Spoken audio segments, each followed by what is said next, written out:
Hello Sagittarius and welcome to Soul Sundays. Sagittarius, it's a quick 3-card spread, one for your mind, body and soul for the week ahead. So let's get started. Universe and angels, messages and guides, my higher self, I call upon you now to give me a clear and accurate reading for the sign of Sagittarius. Please show me what they need to hear, not what they want to hear for the week ahead. Spirit, can I please have 3 cards? One for their mind, body and soul. Starting with their mind. Hello my darlings, happy birthday for those who have a birthday this week. I hope you're celebrating in style. Pretty intense energy.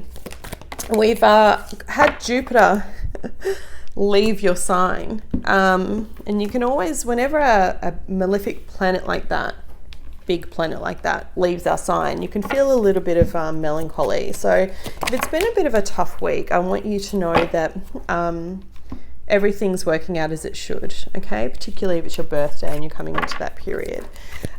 What's interesting is that there's lots and lots happening in the skies even for this week, okay?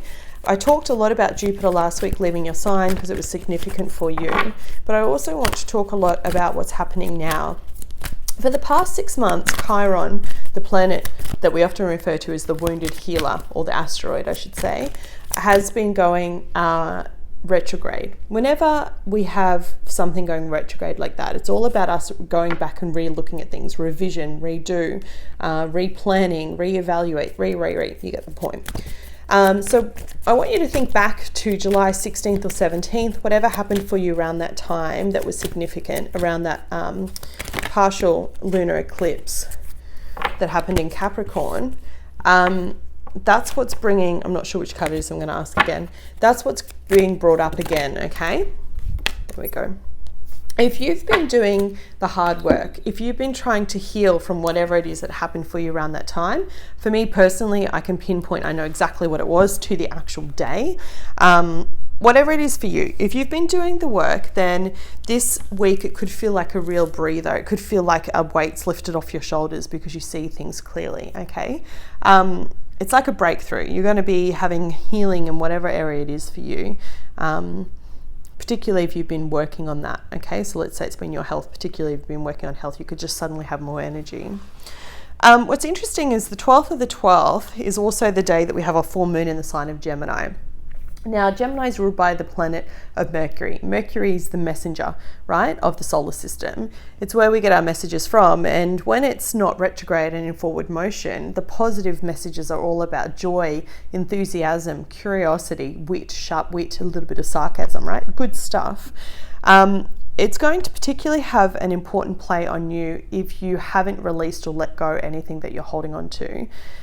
What's interesting is that the 12th of the 12th, by many astrologers, astronomers, spiritual healers, practitioners, Reiki masters, is expected to be, or the ideology of the thought is, that we will have a gateway opened or a portal opened of enlightenment, right? Now bear with me, this message might not be for you, but for those that watch the channel that are spiritually awake, that are woke, male or female, that are conscious of this kind of energy, then it's an important message to relay.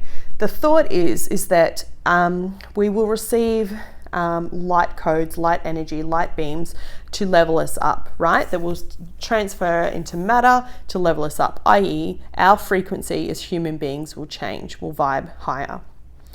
If you have been quite lethargic, it's already happening for me now.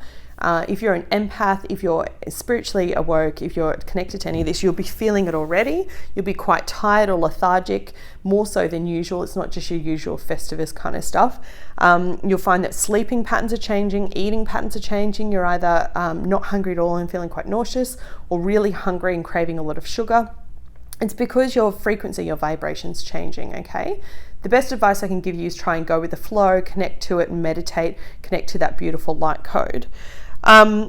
If that's not for you and that's a bit too out there, I want you to know that the astronomy and astrology are aligned in the fact that this full moon, when it comes to Gemini, is also going to be aligned to the conjunction that's happening in Capricorn between Venus, Saturn and Pluto.